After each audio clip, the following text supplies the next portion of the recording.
Hello dear student, स्वागत है online classes में। मैं समेस्ता सारण ऑनलाइन क्लासेज की सीरीज़ में आपका हार्दिक स्वागत करती हूँ। आज हम पढ़ेंगे सॉलिड स्टेट या ठोस अवस्था। सॉलिड स्टेट पढ़ने से पहले हम द्रव्य के बारे में डिस्कस करेंगे कि द्रव्य या मैटर क्या होता है। कोई भी पदार्थ जो स्थान घेरे और जिसका द्रव्यमान होता है वो द्रव्य कहलाता है। और द्रव्य की अवस्थाएं तीन होती हैं, ठोस, द्रव, गैस। वो दो अपोजिट फोर्स के आधार पर दी गई है। कौन कौन से फोर्स होते हैं? अंतराण्विक आकर्षण बल और उसमें ऊर्जा। अंतराण्विक आकर्षण बल होता है वो पार्टिकल्स को पास लाने का प्रयास करता है, जबकि उसमें ऊर्जा दूर ले जाने का प्रयास करती है। तो ठोस में अंतराण्विक आकर्षण बल, ठोस के जो पार्टिकल्स हैं उनमें इंट्रामोलिक्यूलर फोर्स सबसे ज़्यादा होता है, प्रबल होता है। और जैसे जैसे इसको उसमें ऊर्जा देंगे यानी कि गर्म करेंगे तो धीरे धीरे ये किस में बदलेगा? द्रव में। उसको और आगे गर्म करेंगे तो इसमें अंतराण्विक आकर्षण क्या होंगे? कम होना प्रारंभ होंगे और ये बदल जाएगा किस में? गैस में। ठीक है। अब बात करें ठोसों के गुणों की। ठोसों के गुणों में सबसे पहला गुण है ये दृढ़ होते हैं, रिजिड होते हैं। देखो ये डस्टर है, ठोस, दृढ़ होता है। ये बहुत सारे कणों से मिलकर बना होता है। कण इसके पास पास स्थित होते हैं, एक दूसरे से सटे हुए होते हैं। उनके बीच दूरी बहुत ही कम होती है। अंतराण्विक दूरी कम होने के कारण इनके बीच जो अंतराण्विक आकर्षण बल है वो सबसे ज़्यादा होते हैं। और निश्चित स्थितियों पर पार्टिकल्स स्थित होंगे। इसमें कोई भी अणु, आयन या फिर परमाणु है वो अपनी मीन पोजीशन पर, माध्य अवस्था पर स्थित होएगा। इसके इर्द गिर्द कंपन कर सकता है, लेकिन ऐसा नहीं होता कि कोई पार्टिकल्स यहाँ से उठकर इस कोने पर आ जाए। ठीक है। दूसरा गुण अंतराण्विक आकर्षण बल, ये हमने पहले पढ़ लिया है, लेकिन एक बार फिर से पढ़ ले कि ठोसों के जो पार्टिकल्स होते हैं उनके बीच की अंतराण्विक दूरी क्या होती है? दो पार्टिकल्स के बीच का स्थान, वो दूरी ठोसों में सबसे कम होती है। क्यों होती है? क्योंकि ठोस के पार्टिकल्स एक दूसरे से सटे हुए पाए जाते हैं। अंतराण्विक दूरियां कम होने से जो अंतराण्विक आकर्षण बल है वो सबसे ज़्यादा होते हैं। ठोसों के आकार और आयतन की बात करें तो ठोसों को, जैसे ये डस्टर है, इसको किसी पात्र में आपने रख दिया, पात्र से थोड़ी देर बाद आप निकालोगे तो क्या इसका आकार बदल गया? पात्र जैसा, ये डस्टर था, इसको आपने किसी पात्र में डाला, पात्र में डालने के बाद कुछ देर बाद आप इसको बाहर निकाल रहे हो, क्या इसका आकार परिवर्तित हुआ? नहीं हुआ। जिस भी पात्र में डालोगे उसका आकार कभी भी ग्रहण नहीं करते। जो अपना आकार है, जो अपना आयतन है वही रखते हैं। इसका मतलब क्या हुआ कि ठोसों के आकार और आयतन, शेप और वॉल्यूम दोनों निश्चित होती हैं। तीसरे गुण की बात करें कि घनत्व। देखो घनत्व मास पर वॉल्यूम होता है कि कितने आयतन में कितना द्रव्यमान समाहित है। ये चीज होती है डेंसिटी। ठोसों की डेंसिटी लिक्विड और गैस से ज़्यादा होती है क्योंकि ठोसों की थोड़े से आयतन में बहुत ज़्यादा द्रव्यमान समाहित रहता है। देखो ये डस्टर ठोस है, इसके थोड़े से जगह में, थोड़े से आयतन में बहुत सारे हजारों अवयवी कण, पार्टिकल्स जो हैं पड़े हुए हैं, उनका कुछ न कुछ द्रव्यमान होएगा। इसका मतलब क्या है कि डेंसिटी जो है, थोड़े से वॉल्यूम में बहुत ज़्यादा द्रव्यमान ठोसों में समाया हुआ है, तो ठोसों का घनत्व सबसे ज़्यादा होता है। फिफ्थ पॉइंट पढ़े, संपीड्यता या कंप्रेसिबिलिटी। संपीड्यता क्या होती है? जैसे ये डस्टर है, ठोस है, इसको आप कंप्रेस करो, दबाओ, दबाने पर क्या इसका आकार चेंज हो जाएगा? जैसा था वैसा रहेगा। क्यों? ये सबसे पहले हमने पढ़ा था कि ये दृढ़ होते हैं, इसके पार्टिकल्स निश्चित स्थितियों पे है, ये उठ के दूर नहीं जाएंगे। तो आप इसको कितना भी कंप्रेस कर लो, दबा लो, इसके आकार में कोई परिवर्तन नहीं होने वाला। इसका मतलब क्या है कि इसकी कंप्रेसिबिलिटी जो है वो सबसे कम होती है, या इसको नगण्य मान लो। कितना भी दबा लो, कितना भी बल लगा लो, इस पे ये आकार में परिवर्तन नहीं होएगा। 6वां गुण, द्रवों में क्या होता है, लिक्विड्स में क्या होता है, बहने का गुण पाया जाता है। यानी कि लिक्विड के जो पार्टिकल्स हैं वो यहाँ से उठ के यहाँ पर प्रवाहित होते हैं, मूव कर जाते हैं। गैसें में क्या होता है, गैसों के अंदर विसरण का गुण, डिफ्यूजन, अपनी उच्च सांद्रता से हाई वॉल्यूम से लो वॉल्यूम के अंदर जो पार्टिकल्स हैं वो चले जाते हैं। लेकिन ठोसों में क्या होता है, विसरित होने और बहने, इन दोनों का ही गुण नहीं पाया जाता, क्योंकि ठोस के पार्टिकल एक जगह पे निश्चित स्थितियों पर जमा रहते हैं, इधर उधर मूव नहीं करते।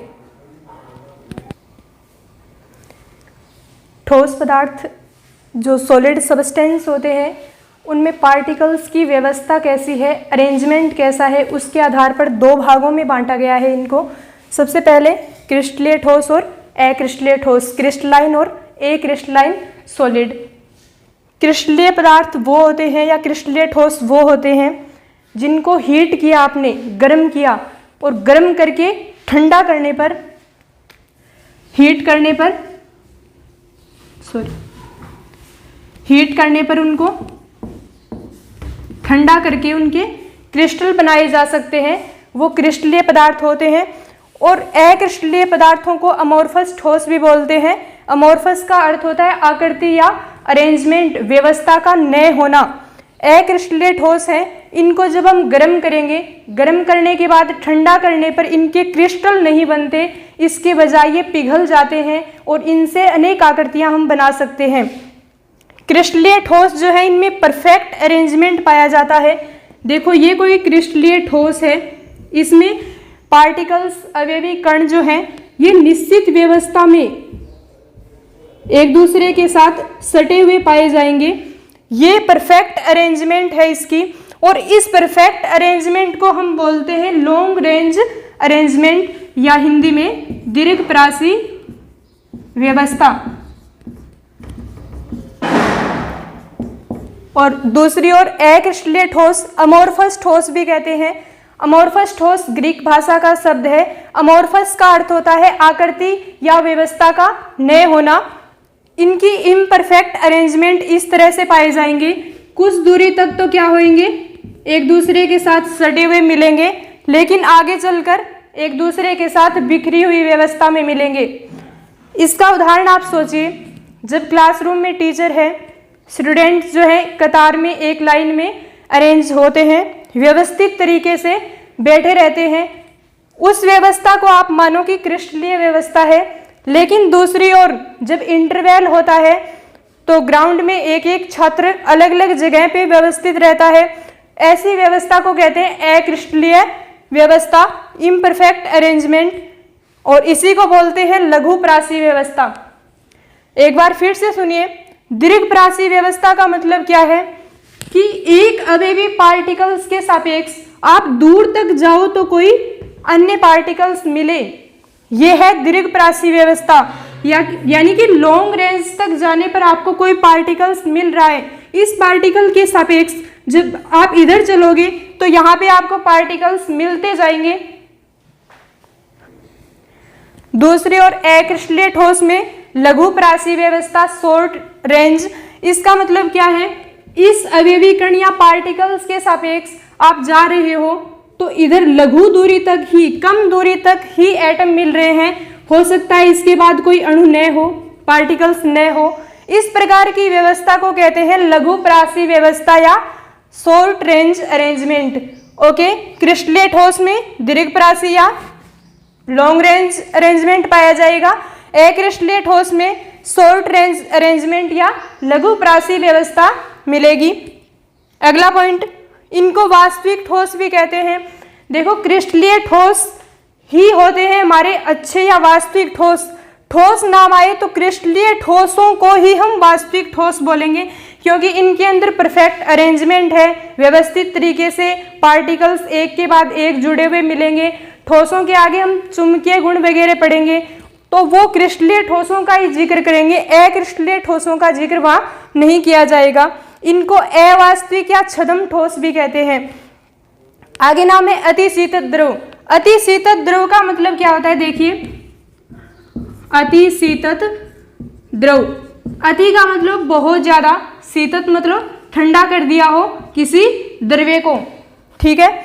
अक्रिस्टलीय ठोस वास्तव में कोई ठोस नहीं होते, ये क्या होते हैं, एक प्रकार से द्रव्य हैं। क्या है, द्रव्य है। ऐसे द्रव जिनको बहुत ज्यादा ठंडा कर दिया हो वो द्रव क्या बनाते हैं, अक्रिस्टलीय ठोस बनाते हैं। इसीलिए इनको गर्म करने पर पिघल के इनसे अन्य आकृतियां बनाई जा सकती हैं। आगे बात करते हैं अक्रिस्टलीय ठोस के गलनांक और क्वथनांक की। तो क्रिस्टलीय ठोस जो है अपने निश्चित ताप पर उबलेंगे और निश्चित ताप पर पिघलेंगे, यानी कि इनका कोई निश्चित टेम्परेचर दिया हुआ होगा जिसपे या तो वो पिघलेंगे या ठंडा होंगे। तीक्ष्ण का मतलब क्या है, ये नहीं है कि तापमान की कोई प्रास होगी, कोई पर्टिकुलर पॉइंट का हमें टेम्परेचर दिया हुआ होगा, उसी पे पिघलेंगे और उसी पे उबलेंगे। जैसे 273 केल्विन है, 373 केल्विन है, 573 केल्विन है, ये पर्टिकुलर टेम्परेचर हमें दिया हुआ होगा, उसी पे उबलेंगे और उसी पे। तो क्रिस्टलीय ठोस जो है इनके निश्चित तापमान होते हैं और तीक्ष्ण होते हैं, एमपी और बीपी